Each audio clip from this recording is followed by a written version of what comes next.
Here's another set of affordable IEMs that really makes a lot of sense for the absolute beginner, because it does have a few things I think will suit the beginner audiophile and help you sort of find your way in this hobby, which is pretty cool. And also, there is something called the BT20 Pro, which will let you go portable. So if you don't, to attach that wire and just be more portable with your IEMs, that option is there. So all these products that I'm talking about today, of course, from the brand TRN, and this is the first set of TRN products that I am reviewing. Thank you to the folk at TRN for making this review possible by sending me these demo units. All thoughts and opinions are my own, as always. So let's jump into what you get in the box. The unboxing for the TRN Orca is pretty simple. You get the IEMs, of course, in the box, which are very cute looking and, of course, do resemble an Orca. And you do get a series of ear tips as well, but I do like the ones that are on it right now. These are kind of like a silicone grade ear tip. They're much softer, much more comfortable to wear, and they seem to isolate a little better compared to the normal silicone ones that are provided, the sort of frosted ones. This clearer one I find to be much more comfortable. Then, of course, you do get a cable, a neatly done braided cable that sort of glides over your clothing, so it's pretty cool to wear. It's not microphonic, and this of course does come with a 3.5 mm termination. On the side you connect to the DAC amp, and on the other side you get the 0.78 mm connectors that connect into the IEMs. You also do get this little SIM tool, which, well, is not for a SIM, but it's actually to adjust different tunings on the IEMs, which I'll speak about in a moment. So moving on to the IEMs, these are actually pretty neatly done. I do like the overall finish. They do have this sort of very nicely done paint finish on them, and they do have this sort of Orca marking, which is pretty nice. It's a cute looking set of IEMs, and of course you will have the left and right markings that say TRN Orca, which is cool. You do get a little venting port that is near the nozzle, which is neat. And of course, the way you use the SIM ejection tool is at the rear of this, because you'll see three little switches. Now you'll see them marked as 1, 2, and 3. Each of these you can push up and pull down for different permutations and combinations for different tunings. So you will be able to check this out on their website, of course, and I will talk about this in the chapter about sound. So it's pretty cool that you have this, and this is a big reason why I think that this makes a lot of sense for the beginner audiophile, because it'll let you really explore the different kinds of tunings this has and let you know what exactly it is that you like. Then moving on to the BT20 Pro, this, as you can see, is a large case. Now one would think that this is built for convenience, but because of the size of it, I think it's a bit bulky. It's fine to put in a backpack, but not in your pocket. When you pop it open, you will see these two sort of wireless modules. You can connect the IEMs into the 0.78 mm connector part. Now you also do get the option of getting a connector that is an MMCX. It depends on what kind of IEM you have. This entire module does pop out, so you can buy a different one, and you can of course pop this straight back in and connect the IEMs as well. Now this does have a microphone at the end of it. Both of these do have microphones, so you can take calls, which I'll speak about in a moment. But yeah, I mean, it's cool. It does charge up pretty well. You've got these little sync buttons. It works as it should. But the one thing I do wish they had done is a slightly different layout, because the right stem is mounted on the left and vice versa. So you literally have to pull the right one out from the left and figure that out. And luckily it does have space to hold the IEM, but I think they could have done a more efficient sort of design to hold them in the right orientation. But all in all, this does have what you need. It's got the portability to a certain extent and rechargeable batteries, USB-C connector at the back, of course. This is not exactly the highest level of finish and quality, but then again, it does go for a very affordable price, and considering it goes for what it does, I think this is just right. Now this set of IEMs does not come with a microphone on the cable. I think they do have an option that you can buy like that, as well as a Type-C. This is the 3.5 mm variant, but considering the BT20 Pro does have a microphone, here's a quick demo to show you how your voice would carry over to any of your recipients if you take a call or if you plan on using this for gaming. So I'm calling you from the confines of my studio. I usually do all of these call tests in near a busy street, but today I'm not doing that because the BT20 Pro does not have any form of environmental noise cancelling. It's just got two mics that are located behind on the stem, so they're sort of downward facing here. There are openings on this section, so they should pick up my voice. So anyway, I've been on the camera microphone all this time, and I'll switch on over to the BT20 Pro right about now. So this should give you a general idea as to how much, or should I say, how your vocal tonality carries on over to your recipient. Of course, in this kind of controlled setting, if you happen to be using this in a cab or the metro or near a busy street, all of that is going to pour in. It is going to pick up a lot of that noise because it doesn't have any AI stuff going on, of course. So this is, of course, it's a very simple set of a wireless module. But yeah, you can use this for gaming. You can use this for, taking meetings or taking calls. So anyway, that's your quick demo, and I do hope that it's given you a better understanding for these IEMs as well as these modules. And I'll see you in the chapter about sound. The Orca comes with 10 dynamic drivers, has a frequency response of 20 Hz all the way up to 20,000 Hz, and has a relatively easy to drive low resistance of 40 ohms. Now, I have been driving this with my Roses Elsa RZ550, or is it the 500? It's the 550. Lovely little DAC amp. I would recommend picking it up if you're planning on getting something better or with more power. That drives this very well. So much so, I usually don't find myself going above maybe 30-35% volume. Usually IEMs that have a resistance of maybe anything lower than maybe 30, 20 and so on, I listen to those at 20-25% volume. So this has to be cranked up a little bit more, very certainly. Now the thing is, when you switch this onto the BT20 Pro, that volume response changes completely, because I'm pretty sure the BT20 Pro doesn't have as powerful an amp to push the signal. So usually with that, I'm pushing up to maybe 45-50% volume to be sort of similar to that of what the RZ550 does at 20%. But I mean, going wireless does have its drawbacks apart from the amping capability, of course. And speaking about the BT20 Pro, well, once you go wireless, you do have two codecs that are supported. This supports the AAC and SPC. Sadly, there is no sort of high-res support. You don't get LDAC or LHDC and all that sort of stuff.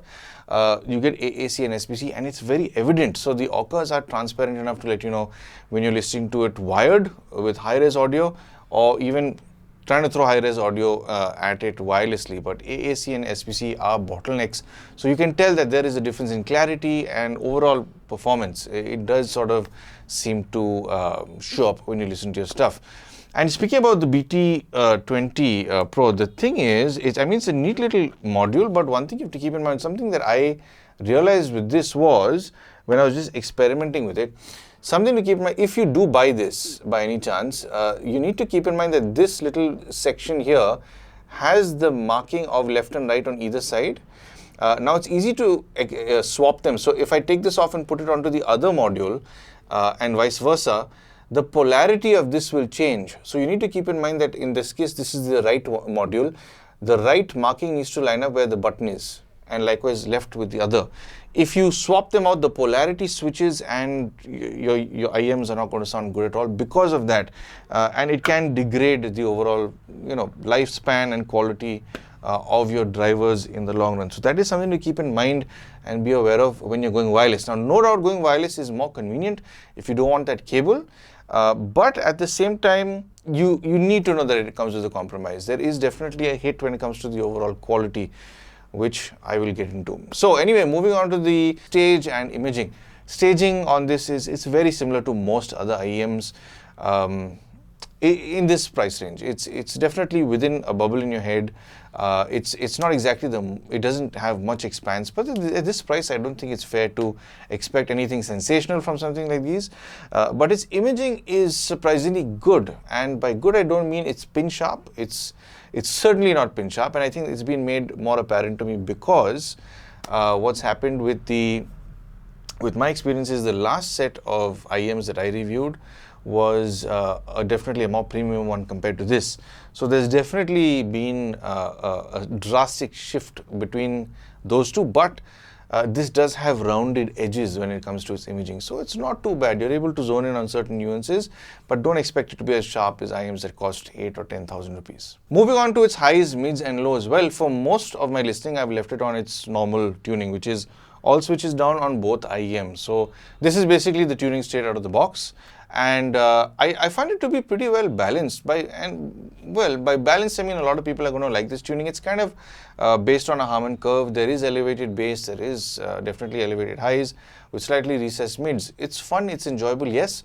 For my taste, I found the bass a little too much. I'm not a fan of that tuning. I prefer more subtle stuff in the lower frequencies because that helps with imaging and overall clarity in general.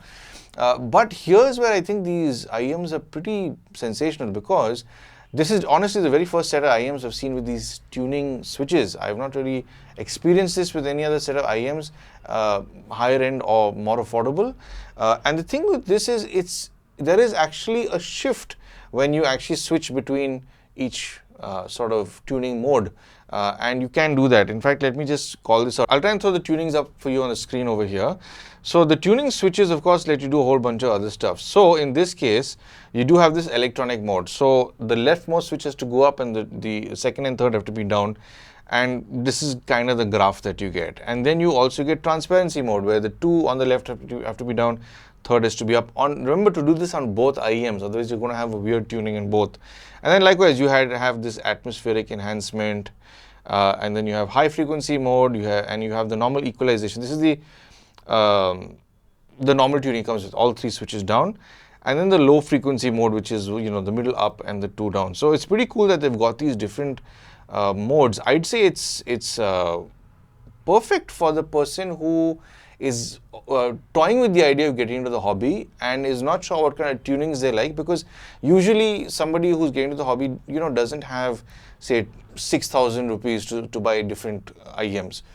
This, in a certain extent, is that one set of IEMs which lets you play around with different tunings that you like and learn from it, experience it, and then sort of take a reference from certain reviews and say, okay, this is the kind of tuning I like, this is what I'm going to go for. So I think this is pretty good that way. Yes, it's not the best detailed sounding IEMs out there, but it's pretty good for the price. It's got a surprisingly hefty amount of bass, at least for my taste. Mids are also, I mean, they're there. I haven't really heard much of a recess in the lower mids that a lot of people tend to do to emphasize the bass. But it's pretty smooth sounding. It's not really as recessed as I thought it would have been. The highs are also elevated, but I do get the sense of there being a certain amount of sibilance, but it's also kind of culled way down. It's not really cutting through. It's usually the audio track you're listening to, depending on how it's recorded, where you can tell or feel a sense of sibilance from these IEMs. And of course, I think if you're a bass enthusiast, it is fun. It's definitely a fun sounding set of IEMs. It's I wouldn't say it leans more towards being a bloated bass than a tighter bass, I'd say. So, I mean, you can play around with those little custom switches, but of course, if you're planning on plugging this into a DAC amp and you have an EQ on your phone, I think you'll be able to tune the bass a little bit better if you're into that. I myself don't like doing this whole custom tuning stuff and all. I do prefer finding the sound I like and letting it play through as is. But I mean, yeah, that's pretty much it. It's a good performer on a sound front. And the thing is, once you switch on over to the BT20 Pro wireless stuff, you can immediately tell there's a veil in front of these IEMs when it comes to its overall detail. Volume also drops in its overall kick. It sounds a bit lazier when you go wirelessly, especially if you've been listening to high-res music. So it's not as detailed and as enthusiastic with the wireless setup. So again, the whole wireless thing is just a matter of convenience. It's something where, if you just want to use it while you're traveling in a metro or a cab or something, it doesn't make sense to, use it all the time. If you're buying IEMs for the clarity, I wouldn't pair it with the Bluetooth if you're, having an active listening session. That kind of stuff, I'd say you need a good DAC amp and you need to use the cable provided or something even better. So to sum up, I think this is a very neat little set of IEMs. It's pretty cool that they're able to give you those little tuning switches. I mean, I've not really handled anything like this before, so it's nice to see and experience how it functions. It's good for the beginner audiophile. It gives you, at least when I was getting into the whole hobby many years ago, we didn't have these options. You had to sort of, look at what you wanted, spend on what you wanted, and if you took it back home and you didn't like it, too bad. Today you can spend a small amount of money, really test it out, really get a feel for it, see the kind of tunings you like in this case, and then, expand from there. So it's a very good step, I'd say, when it comes to, beginner audiophile equipment. And also the fact that you can even get 0.78 mm pin as well as an MMCX. If you want wireless audio for your IEMs, it's a great option to have. It's nice to know that these things are there. But yeah, all in all, as a beginner set of IEMs, this makes a lot of sense. And I will say that if you are planning on getting into the hobby, if you are watching this video, I have seen, or should I say, I remember there was another brand that had 5 different tunings you could go through with the DSP option it had. So this is for the person who doesn't want to do that via DSP, because see, with this you can do those 6 different tunings with the switches. And also because you have a 3.5 mm, you can connect to different DAC amps. So you can connect to, if you've got an i-Fi Go-Link or a DD Hi-Fi, or in this case a Roses Elsa. So each DAC amp has its own coloration, so it gives you that advantage also. So you can really fine tune and see which DACs you like, which DAC amps you like, what tuning you like, and it'll genuinely help you get a little more used to the hobby and understand it that much better before deep diving and spending a lot more money. So I'd say kudos to TRN for actually making something like this. It's a step in the right direction, of course. So anyway, if you are planning on picking this up, you can do so via the link I'll leave in the bio, of course, in the description. TRN does have their own website. It'll direct you to wherever you need to buy this from. And I think it's also available in India. I will leave those links down below. So anyway, if you do want to buy the Orca, it does have, well, MSRP of 26.65, but it's being sold for 15.99, and I'll leave the value in rupees here as well, because it is, I have seen it, I think, on Concept Cart. And if you want to buy the BT20 Pro, it does go for about 38.32 USD, but it's being sold for about 22.99. Now, this is at the time of recording this video. It might change from now to the time you watch this, or whenever you decide to pick these up. But yeah, there you have it. That's my review on the Orca and BT20 Pro. And I do hope that this video has given you a better understanding for these IEMs and the Bluetooth modules. I hope that I have helped you make some sort of purchase decision. If you would like to help support the channel, I'm sure you know exactly how to. But of course, thank you for tuning in for some sound advice.